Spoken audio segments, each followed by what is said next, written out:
기도하옵나이다. 아멘. 오늘 일어나 베들로 올라가자라는 제목으로 하나님 말씀 증거하도록 하겠습니다. 우리 지난주에 이제 창세기 34장을 살펴보았습니다. 이 야곱의 인생에서 사실 가장 어떤 비극적인 사건이 일어나는 일이 창세기 44장의 일이었죠. 이 창세기 34장이 어떻게 끝이 났습니까? 소망으로 끝나지 않았죠. 절체절명의 위기에 그 야곱의 가정의 모습을 보여주는 것으로 끝났습니다. 사면 초과의 모습입니다. 야곱의 그 아들들이 그렇게 세겜 땅에서 그렇게 도륙을 하고 또 복수를 하고 난 뒤에 이 야곱이 그 소식을 듣고 아들들에게 그냥 분노하면서 말한 것이 무엇입니까? 너희들이 이제 어떡하냐? 우리 다 죽게 생겼다. 그랬을 때 이 아들들이 뭐라고 말합니까? 아버지, 그러면은 이 딸을 그렇게 성폭행한 우리의 누이를 우리가 그렇게 두고 볼 수만 있는 것입니까? 가만히 그럼 있으란 말입니까? 하면서 그렇게 아버지에게 대드는 장면으로 이 창세기 34장이 끝난 것을 우리가 살펴보았습니다. 34장에 나타나고 있는 이 야곱의 가정은 외부에도 문제가 있지만 이 내부에도 문제가 있는 이 위기의 가정의 모습을 보여주고 있죠. 야곱이 여기서 어떻게 해야 될지 답을 알지 못합니다. 지금 야곱을 구해줄 사람은 아무도 없습니다. 이 야곱의 가정의 모습이 바로 사실 우리들의 모습이라는 것입니다. 죄에 빠진 인간의 삶이 어떻습니까? 문제가 산적해 있는 삶을 살아가고 있지요. 그래서 예수님께서 이 모든 인생들을 향해서 한마디 말로 딱 그렇게 규정해 주신 말씀이 있지 않았습니까? 무슨 말씀이었습니까? 수고하고 무거운 짐진 인생이다. 이렇게 한마디로 요약해 주셨죠. 우리가 볼 때에 세상에서 남부러울 것 없이 넉넉하고 모든 문제들을 다 스스로 척척 해결하고 저 사람은 참 고난이 없겠다, 저 사람 행복하겠다 싶은 인생들도 사실은 어떤 인생입니까? 다 수고스러운 인생이고 다 자기의 짐이 있는 그런 인생들이라는 것을 말씀하고 계신 것이죠. 그래서 주님이 말씀하셨습니다. 그런 무거운 짐을 지지 말고 예수님 자신의 멍에 내 멍에를 지라. 나의 멍에를 지고 따라와라 말씀하십니다. 왜 나의 멍에를 지라고 주님께서 말씀하십니까? 이는 내 멍에는 쉽고 가벼움이라. 세상 사람들이 말합니다. 너희들 뭐 이렇게 재미없게 사냐? 주일날에 왜 이렇게 교회 나가지고 예배드리고 왜 이렇게 그렇게 인생을 피곤하게 사냐? 그들은 예수 믿는 것을 무거운 짐이라고 생각을 하는 것입니다. 그런데 한번 생각해 보십시오. 예수 믿는 인생이 무거운 인생입니까? 아니면 예수 없는 인생이 무거운 인생입니까? 우리는 다 알죠. 야, 너희들 어떻게 예수 없이 그렇게 사냐? 너희들 참 용감하다. 너희들 참 대단하다. 그렇죠? 예수 없는 인생이 훨씬 더 무거운 짐을 가지고 살아가는 것입니다. 유튜브를 보니까 이 직문즉답을 해주시는 어떤 분이 인기가 많으시더라고요. 인생의 복잡한 문제들을 이분이 그냥 시원시원하게, 그죠? 막 20년 30년간도 막 해결이 안 돼가지고 막 하는데 이분이 그냥 한마디로 그렇게 정리를 해주니까 많은 사람들이 좋아하시는 것 같습니다. 그런데 삶이 그렇게 단순합니까?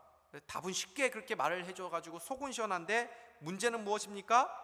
우리에게는 그 답대로 살 수 있는 능력이 없다는 것입니다. 인간의 능력으로 해결할 수 없는 죄의 문제가 우리에게 있기 때문입니다. 그래서 예수님이 소망이 되시는 것이죠.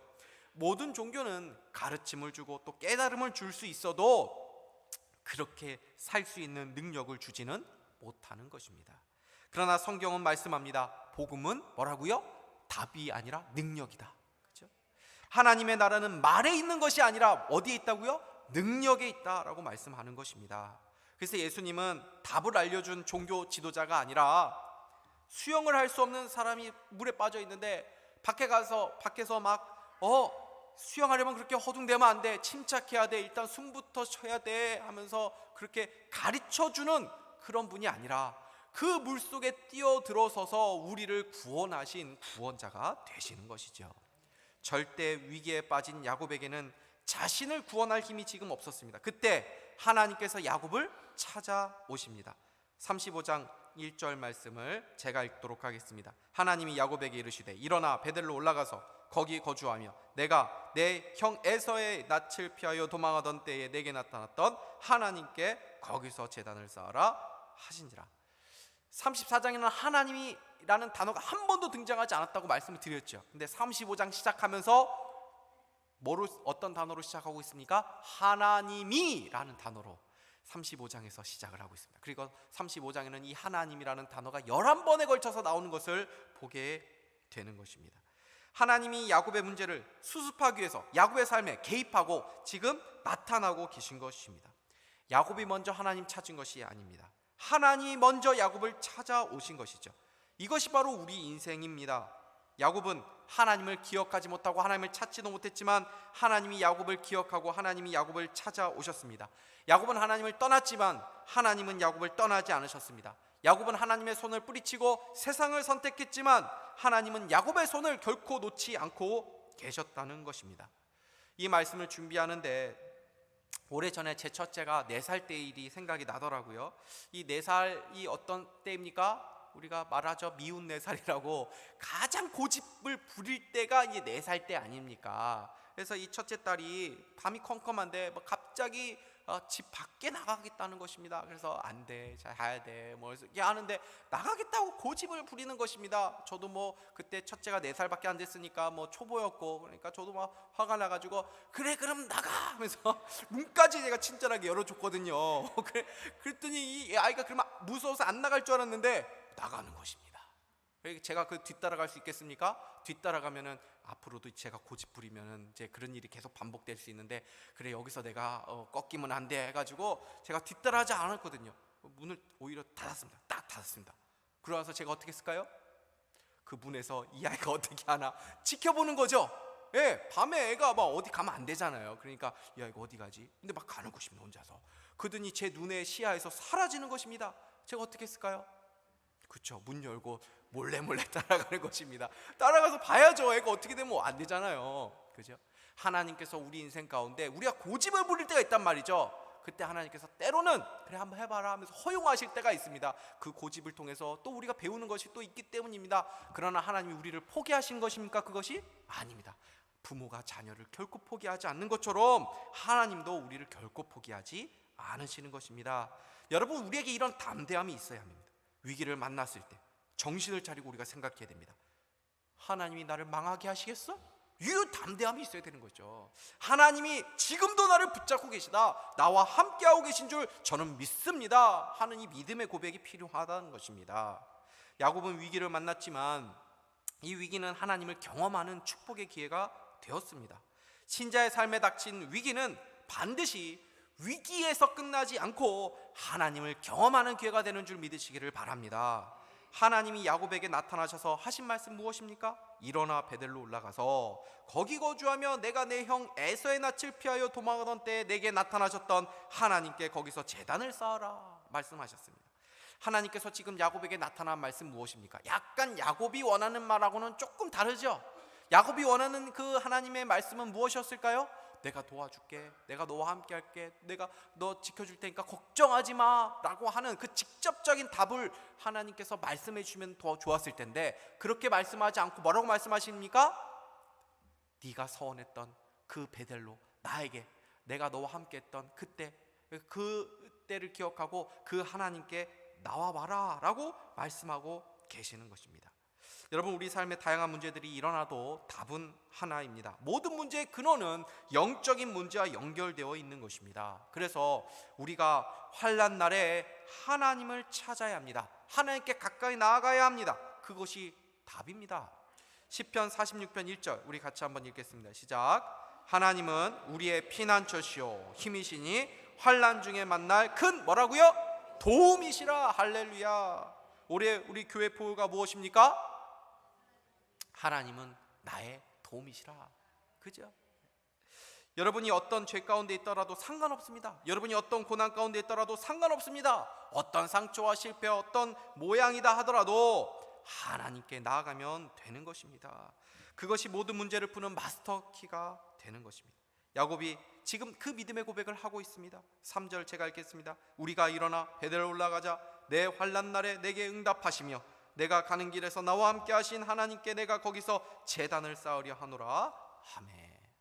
야곱이 세겜 땅에서 그죠? 방황하면서 10년의 세월을 보냈습니다. 하나님을 떠난 세월이 10년이었습니다. 그런데 야곱이 뭐라고 말합니까? 그 10년 동안에도 하나님이 자신과 함께 하셨다는 것을 고백하고 있습니다. 하나님이 야곱을 10년을 기다려 주셨습니다. 우리 인생도 그런 고백할 때 있죠. 내가 뒤돌아보니까, 하나님 만나고 보니까 하나님께서 지금 10년, 20년을 기다려 주셨구나 하는 고백을 할 때가 있는 것 아닙니까? 하나님이 얼마나 우리를 인격적으로 대하십니까? 부모는 자식이 잘못된 길을 가다가 스스로 그 고생을 자초하고 돌아오더라도 타박하지 않습니다. 오히려 기뻐하며 잔치를 열어주는 탕자의 아버지를 한번 보십시오. 탕자가 돌아왔을 때 한마디도 책망하지 않지 않았습니까? 야곱은 지금 이 하나님에 대한 믿음으로 다시 베델로 가기로 합니다. 근데 여러분 아십니까? 야곱이 이 위기에서 지금 처음으로 영적인 리더십을 발휘하고 있습니다. 처음으로 뭔가를 지시하고 있는 것입니다. 그 전까지는 자식들이 아버지 대신에 세겜과 함께 막 협상을 했죠. 야곱이 먼저 나서가지고 뭔가를 하지 않았습니다. 아들들이 다 나서가지고 세겜과 그냥 협상을 하고 너희들 할례 받으면 내가 그러면 그렇게 너희들과 민족과 하나 되게 했다. 아버지의 모습은 없습니다. 야곱의 모습은 드러나지 않습니다. 야곱의 아들들이 가가지고 그렇게 막 이 문제를 일으키고 막 돌아왔습니다. 그리고 야곱이 막 화를 내니까 아들들은 막 대듭니다. 그죠? 그렇게 야곱은 이 상황을 정리하지 못한 상황에 막 멘붕에 빠져 있는 그런 모습 아니었습니까? 이때 하나님 나타나셔서 야곱에게 하신 말씀이 무엇입니까? 야곱, 정신 차려라. 그렇죠? 일어나라. 너 지금 왜 거기 주저앉아? 그냥 뭐 해야 될지 모르니까 그냥 딱 그 자리에 있는 것입니다. 답을 알지 못하고 방향을 알지 못하고 허둥대둥하고 있는데 야곱, 정신 차려라. 그리고 뭐라고요? 다시 일어나 베델로 가라. 하나님께서 그렇게 방향을 정해주시고 해야 할 일을 알려주시지 않겠습니까? 그때 그 하나님의 음성을 들었을 때 야곱이 정신을 차리고 방향을 찾게 되고 해야 할 일을 알게 돼서 이 야곱의 가족들을 다 불러 모으고 그렇게 해야 될 일을 지시하게 되죠. 2절과 3절 말씀을 다시 보십시오. 제가 읽겠습니다. 야곱이 이에 자기 집안 사람과 자기와 함께한 모든 자에게 이르되 너희 중에 있는 이방 신상들을 버리고 자신을 정결하게 하고 너희들의 의복을 바꾸어 입으라. 우리가 일어나 베델로 올라가자. 내 환난 날에 내게 응답하시며 내가 가는 길에서 나와 함께 하신 하나님께 내가 거기서 제단을 쌓으려 하노라 하매. 여러분, 누가 리더입니까? 하나님의 음성을 듣는 자가 리더인 것입니다. 하나님의 사람이 하나님의 말씀을 듣지 못하면 허둥지둥하고 해야 될 일들을 알지 못한 채 세상의 조롱거리로 전락하게 되는 것입니다. 바울이 죄수의 신분으로 로마에 이제 배에 타서 이제 끌려가게 되지 않습니까? 그때에 그 배에 큰 광풍이 불게 됩니다. 유라굴로라고 하는 큰 광풍이 불게 되죠. 그래서 배에 있는 모든 사람들이 그 배에 있는 음식들을 다 막 바다에다 내버리고 막 살려고 발버둥 치는데 결국 배가 이제 난파되는 그런 상황 가운데 있게 되지 않습니까? 그래서 배에 있는 사람들이 다 산소망이 끊어진 것 같이 다 망연자실해서 이게 이제 어떻게 해야 되나 하는 그런 좌절 가운데 그들이 있었습니다. 그런데 바울이 하나님의 음성을 들었죠. 그래서 일어나서 뭐라고 말씀하십니까? 안심하라. 어젯밤에 하나님께서 이 배에 있는 사람 중에 생명을 잃어버릴 자는 없을 것이다. 너희들이 상치 않을 것이다. 이렇게 말씀하십니다. 왜요? 하나님께서 어젯밤에 바울에게 안심하라. 이 배에 있는 생명이 조금도 다치지 않을 것이다 라고 말씀해 주셨기 때문입니다. 그 배에 백부장이 있었습니다. 그 로마 군대에 장교도 있었고 거기에 있는 책임자도 있었고 우두머리도 있었고 배의 선장도 있고 다 있었습니다. 그런데 그 상황 가운데 누가 리더십을 발휘합니까? 죄수의 신분인 바울이. 어떻게 바울이 그런 리더십을 발휘할 수 있었습니까? 하나님의 말씀을 들었기 때문인 것이죠. 여러분, 누가 이 세상 리더십을 발휘할 사람들입니까? 하나님의 백성들입니다. 왜요? 우리에게 하나님의 말씀이 있기 때문입니다. 이 세상은 방향을 알지 못합니다. 우리가 하나님의 말씀을 들을 때에 우리에게 영적인 리더십, 영적인 권위가 생기는 줄 믿으시기 바랍니다. 야곱이 하나님의 말씀을 듣고 순종할 때 야곱의 말에 권위가 생깁니다. 그들이 야곱의 말을 듣게 됩니다. 4절 우리 같이 한번 읽겠습니다. 시작. 그들이 자기 손에 있는 모든 이방 신상들과 자기 귀에 있는 귀고리들을 야곱에게 주는지라. 야곱이 그것들을 세겜 근처 상수리 나무 아래에 묻고. 방금 전까지 아버지에게 막 대들었죠. 아버지, 그러면 아버지 하는 게 잘하는 거예요 하면서 막 자식들이 대들었던 그 자식들 아닙니까? 그런데 아버지가, 이 요셉이 자신의 아버지의 권위가 땅에 떨어져 있는데 하나님 말씀을 듣고 거기에 순종하니까 그 아버지의 영적인 권위가 회복이 되죠. 그래서 이 자식들이 그 아버지의 말을 적극적으로 따라오는 것을 보게 되는 것입니다.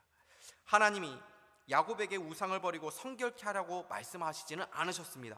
그럼에도 야곱은 모든 가족들을 불러 모아가지고 그 우상들을 다 버리고 성결케 하라고 말씀합니다. 왜 그렇습니까? 야곱은 하나님께서 베델로 올라오라고 말씀하셨을 때 이것은 바로 우리 자신을 다시 한번, 우리 가문, 우리 집안 사람들 모두가 다시 한번 하나님 앞에 새로운 헌신과 새로운 성결을 해야 될 것이라는 것을 알았기 때문입니다. 야곱은 그동안 하나님을 알았지만 세계에 있는 동안 수많은 이방의 신상들을 모으고 있었습니다. 하나님께 나아가기 위해서는 그것을 버려야만 한다는 것을 깨달은 것입니다. 여러분, 하나님과 세상은 겸하여 섬길 수 없는 것입니다. 세상의 것을 그대로 가지고 베델로 올라갈 수는 없다라는 것입니다. 우리는 신앙생활을 제대로 해야 합니다.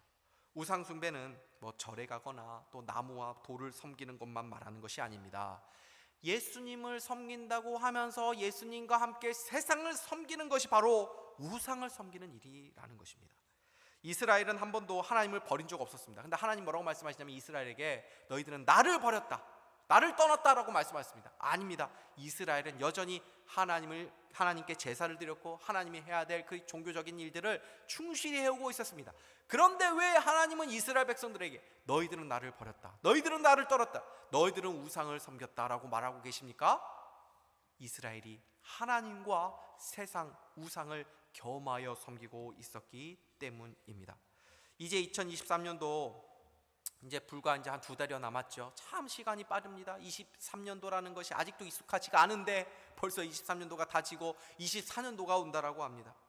새해가 되면 점집들이 문전성시를 이룬다고 하죠. 그 중에 교회를 다니는 사람들도 많이 온다는 것입니다. 예수 믿는다고 하면서도 점을 보고 운세를 보고 부적을 가지고 있는 사람들이 얼마나 많이 있는지 모릅니다. 재미로 보는 거야. 아주 용하대. 예수 믿는다고 하면서 마치 보험을 드는 것처럼 이 세상을 끊어내지 못하고 적당하게 걸치고 살아가는 사람들이 많이 있는 것이죠. 그런데 그것이 무엇이라고요? 우상숭배라는 것입니다. 신앙은 예수께 올인하는 삶을 살아가는 것입니다. 더 이상 세련의 내가 미련두지 않고 예수님께 자신의 인생을 다 거는 인생입니다. 예수만 바라보고 예수만 의지하고 예수만 붙잡고 사는 인생 될 수 있기를 주님의 이름으로 축복합니다. 야곱이 모든 우상을 상수리 나무에 다 묻어버리고 온 집안 사람들과 베델로 하나님께 제단 쌓기 위해서 올라갑니다. 그리고 베델에서 제단을 쌓고 기둥을 세우고 기름을 붓습니다. 이것은 통상적으로 예배를 드리는 행위를 뜻하는 것입니다. 여러분, 예배가 무엇입니까? 예배라는 것은 우리가 최고로 가치 있게 여기는 것, 우리가 최고로 사랑하는 것이 무엇인지를 가장 잘 보여주는 행위가 예배인 것입니다. 세상 사람들은 예배 안 합니까? 우리만 예배 드립니까? 아닙니다. 세상 사람들도 하나님을 예배하진 않아도 다른 무언가를 예배 드리고 삽니다. 사람은 반드시 무언가를 예배하며 살아가는 존재라는 것입니다. 그래서 세상 사람들 하나님을 예배하지 않으니까 돈을 예배하기도 하고 또 어떤 사람을 예배하며 살아가는 점.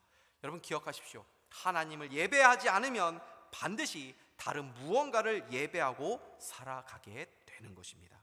야곱이 우상을 예배하지 않고 하나님께 예배하기로 결단했을 때에 어떤 일이 벌어집니까? 5절 말씀 같이 한번 읽겠습니다. 시작. 그들이 떠났으나 하나님이 그 사명 골들로 크게 두려워하게 하셨으므로 야곱의 아들들을 추격하는 자가 없었더라. 아멘. 야곱이 이제 두려워했죠. 사면초가죠. 이제 우리는 다 죽었구나. 우리 가문은 멸문지화를 당하겠구나. 주변에 있는 부족들이 쳐서 공격하면 우리는 이제 더 이상 소망이 없다 생각하고 야곱이 두려워했었는데, 야곱이 하나님이 말씀을 듣고 하나님께 나아가서 예배를 드리기로 했을 때에 어떤 일이 벌어졌다고요? 하나님께서 주변의 고을들, 주변의 부족들에게 큰 두려움을 줘서 야곱을 뒤쫓아오지 못하도록 하셨다는 것입니다. 하나님을 예배하기로 했을 때에 이 야곱에게 승리가 주어지게 되었다는 것입니다. 여러분, 왜 우리의 삶의 예배가 중요합니까? 왜 우리의 삶의 중심이 예배가 되어야 하는 것입니까? 그것이 우리의 삶의 최고의 목적이기도 하고 최고의 영광이기도 하고 우리 인생의 최고의 가치이기 때문이기도 하지만, 우리가 하나님을 예배할 때 우리의 삶의 승리가 주어지기 때문인 줄 믿으시기를 바랍니다. 우리가 하나님 예배할 때 우리의 모든 문제를 하나님이 다 책임져 주시는 줄 믿으시기를 바랍니다.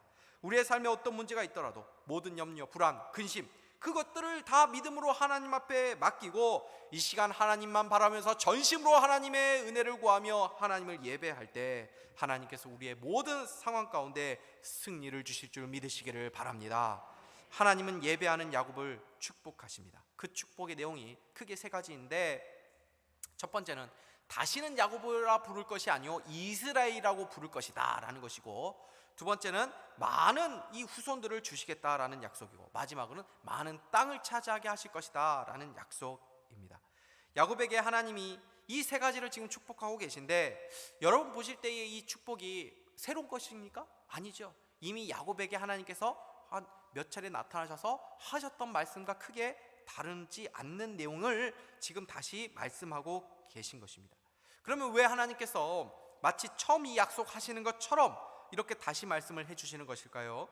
야곱은 세겜에서 약 10년의 세월을 보냈습니다. 이스라엘이라는 이름을 그 전에 이미 받았지만 야곱은 이스라엘처럼 살지 못하고 여전히 야곱스럽게 살아온 것입니다.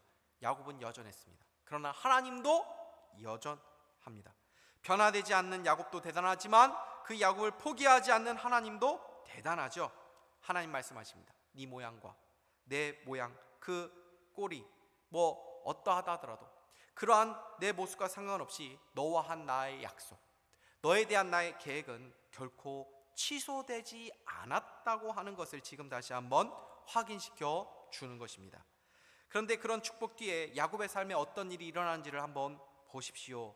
그 축복이 15절까지 나오거든요. 그 축복하고 하나님께서 이제 야곱과 말씀하셨던 그 곳에서 이제 떠나서 이제 올라가셨다라고 그렇게 말씀하십니다. 그런 뒤에 이제 축복을 받은 뒤에 16절부터 이제 야곱의 이제 이후의 일이 나오는데, 야곱의 이후의 그 삶이 어떤 인생인지 우리가 어떤 기대를 갖고 보게 됩니까? 하나님께서 방금 전에 약속하셨으니까 이제는 앞으로 야곱의 인생 가운데 승승장구하겠구나. 많은 후손이 생기고 또 많은 땅을 차지하고 정말 야곱의 인생 가운데 정말 그런 찬란한 아름다운 일들이 이제 주어지겠구나라는 것을 생각하게 되는데, 이 16절부터 보면은 오히려 야곱의 인생 가운데에 하나님께서 축복하신 약속과는 조금 더 동떨어진, 너무 오히려 다른 그 현실을 이 야곱이 걸어가게 되는 것을 보게 됩니다. 그 뒤에 야곱의 인생에 어떤 일이 먼저 일어나게 되냐면 16절 이제 이후에 보시면 이 자신이 가장 사랑했던 이 라헬이 죽게 되는 것을 이제 경험하게 되죠. 라헬이 요셉의 동생 베냐민을 낳다가 길에서 죽어버립니다. 야곱이 얼마나 마음이 아팠을까요? 근데 거기에 그치지 않습니다. 그 뒤에는 더 끔찍한 비극적인 일이 또 일어나게 됩니다. 야곱의 장자 르우벤이 야곱의 첩 비라와 동침하는 사건이 그 뒤에 또 기록되어 나옵니다. 그리고 아버지 이삭의 죽음도 이제 보게 되죠. 그래서 형 에서와 함께 그 야곱 이삭의 장례를 치르는 것으로 창세기 35장이 마치게 되는 것을 보게 됩니다. 여러분, 이것을 어떻게 생각하십니까? 야곱에게 하나님이 축복하신 이후부터 야곱의 인생 가운데에 뭐 찬란한 아름다운 인생이 펼쳐지는 것이 아니라 오히려 상처와 상실의 인생을 보게 된다라는 것입니다. 여기에는 매우 중요한 영적 진리가 담겨져 있습니다. 여러분은 축복이 뭐라고 생각하십니까? 우리가 생각하는 복의 개념과 성경에서 말하는 복의 개념이 다를 때가 얼마나 많이 있는지 모릅니다. 우리가 생각하는 복의 개념을 성경에서 말하는 복의 개념으로 우리가 빨리 일치시키지 않으면 이 세상 살아가면서 우리는 계속적으로 헷갈려하게 되고, 때로는 하나님께 실망하고 하나님께 원망하고 막 믿음이 흔들리는 일이 계속 생기게 되는 것이죠. 믿음의 사람들의 인생을 한번 보십시오. 그들은 이 땅에서 부귀영화의 인생을 살아가지 않았습니다. 기독교 강요라고 하는 너무나도 훌륭한 책을 쓴 위대한 신학자이자 종교 개혁자 중에 한 분인 칼빈은 질병으로 자녀들을 많이 잃어버렸습니다. 그리고 자신의 막 거의 유일한 동역자였습니다. 정말 막 쫓겨다니는 삶을 살았는데도 여전히 그 자신을 지지해주고 자신에게 동역자가 되어준 그 아내가 있었기 때문에 이 칼빈이 힘을 냈거든요. 근데 그 아내도 떠나보내는 아픔을 겪게 됩니다. 그 역시도 많은 질병이 있어서 마치 그 종합병원이라는 그런 별명을 가지기도 했습니다. 여러분, 사도 바울과 예수님의 제자들은 어떻습니까? 세상에서 부귀영화를 누리는 인생을 살았습니까? 여러분은 예수님의 제자들이나 믿음의 사람들을 보면서 막 부러워하면서 나도 저런 인생 나도 좀 살아가고 싶다 하는 마음 가진 적 있으십니까? 만약 우리의 자녀들이 공부를 너무 잘하고 있는데 저는 선교사가 되겠습니다, 그러면 여러분 어떤 마음이 드시겠습니까?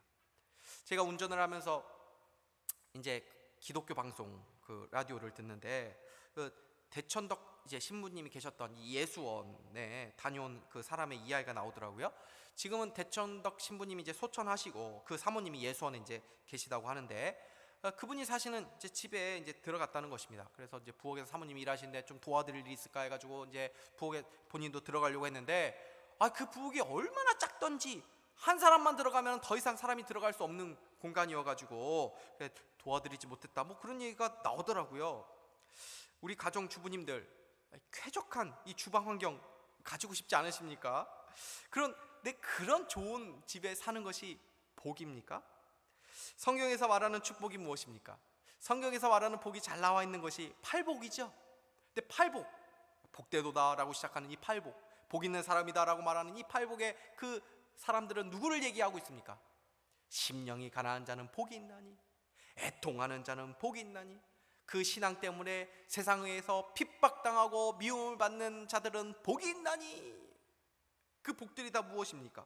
환경입니까? 아니죠. 영적인 복을 말하는 것이죠. 진정한 복이 무엇입니까?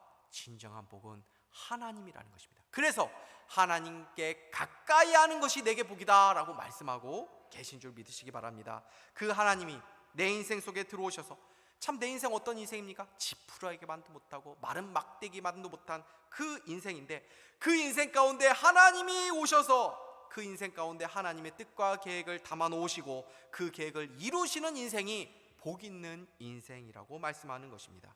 야곱은 사랑하는 라헬, 그를 잃는 고통을 겪었지만 그 죽음 속에서 베냐민이 태어나는 것을 보게 되죠. 이 베냐민이 태어남으로써 이스라엘의 12지파가 비로소 완성되게 되죠. 라헬의 죽음을 보는 고통 속에서도 하나님의 일하심이 있음을 볼 수 있다는 것입니다. 잘 믿으면 더 이상 고민 없겠지, 문제 없겠지, 고난 없겠지가 아닙니다.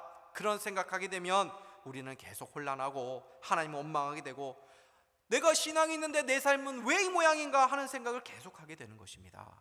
하나님의 축복을 받은 뒤에 야곱의 모습을 보십시오.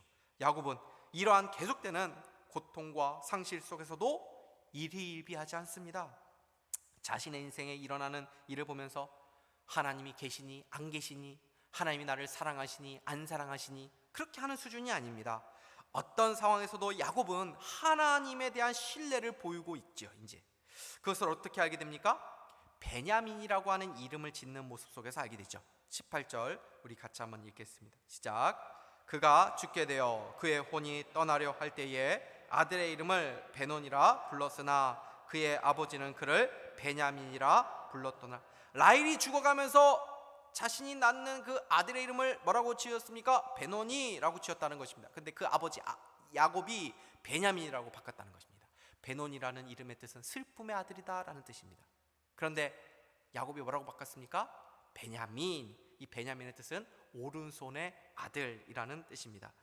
이스라엘에서 오른손은 권위와 권능을 상징합니다. 야곱이 오른손의 아들 베냐민이라고 이름을 바꾼 이유는 너는 슬픔의 아들이 아니다. 세상적으로는 어머니를 잃은 슬픔의 아들일지는 몰라도 영적으로는 하나님의 능하신 손에 사로잡혀 있는 아들이다 라고 하는 이 야곱의 신앙 고백을 그 이름에 담아 놓은 것입니다. 야곱은 더 이상 자신이 어떤 고통을 당한다 하더라도 그 현실에 함몰되지 않습니다. 그 현실에서도 야곱은 이제 눈을 들어 하나님을 보는 믿음을 가진 이스라엘이었던 것입니다. 바로 이것이 하나님의 복을 받은 인생이라는 것입니다. 성경은 신자의 삶에서 더 이상 고통 없애야겠다, 문제가 없게 해주겠다, 실패가 없게 해주겠다라고 약속하지 않습니다. 그러나 신자의 삶에 어떠한 고통과 어떠한 실패와 아픔과 상처가 있다 하더라도 반드시 그 모든 것들이 신자의 인생을 망하게 하는 것이 아니라 하나님의 뜻과 계획을 이루는 인생이 되도록 하겠다라고 약속을 해 놓으셨습니다. 비록 우리의 삶이 고통과 고난의 연속이라 할지라도 그 고통 가운데서도 베냐민을 낳는 인생, 하나님의 여전히 놀라우신 계획과 뜻을 우리 가운데 담아 놓으셔서 그 하나님의 일하심이 우리의 인생 가운데 있다라는 것을 말씀해 주는 것입니다. 야곱을 믿음의 사람으로 빚어가신 하나님께서 하나님의 그 무한하신 헤세드의 사랑으로 우리 역시도 우리의 삶에 어떠한 일이 일어난다 하더라도 하나님에 대한 신뢰를, 그 선하심에 대한 신뢰를 꺾지 않는, 꺾을 수 없는 그 위치, 그 수준까지 우리가 도달할 수 있도록 하나님께서 우리를 인도하여 주실 줄 믿습니다. 이 소망 가지고 믿음의 길을 걸어가는 저 여러분 다 될 수 있기를 주님의 이름으로 축복합니다. 기도하겠습니다. 하나님 아버지, 오늘 본문에서 우리가 야곱을 보면서 우리의 모습을 보고 또 야곱의 하나님을 보며 우리의 하나님을 보게 됩니다. 우리가 생각하는 것보다 훨씬 더 크고 아름다운 계획을 가지시고 야곱과 같은 우리를 끌고 가시기 때문에 우리의 삶이 어떠하더라도 우리는 소망이 있는 줄 믿습니다. 우리의 의지와 계획이 아니라 하나님의 의지와 계획으로 우리를 그렇게 인도하고 계신 줄 믿사오니 이 믿음으로 어떤 상황에서도 우리가 자유함과 또 담대함을 가지고 소망 가지고 승리하는 저희 모두가 다 될 수 있도록 인도하여 주시옵소서. 감사할 님 예수 그리스도의 이름으로 기도하옵나이다.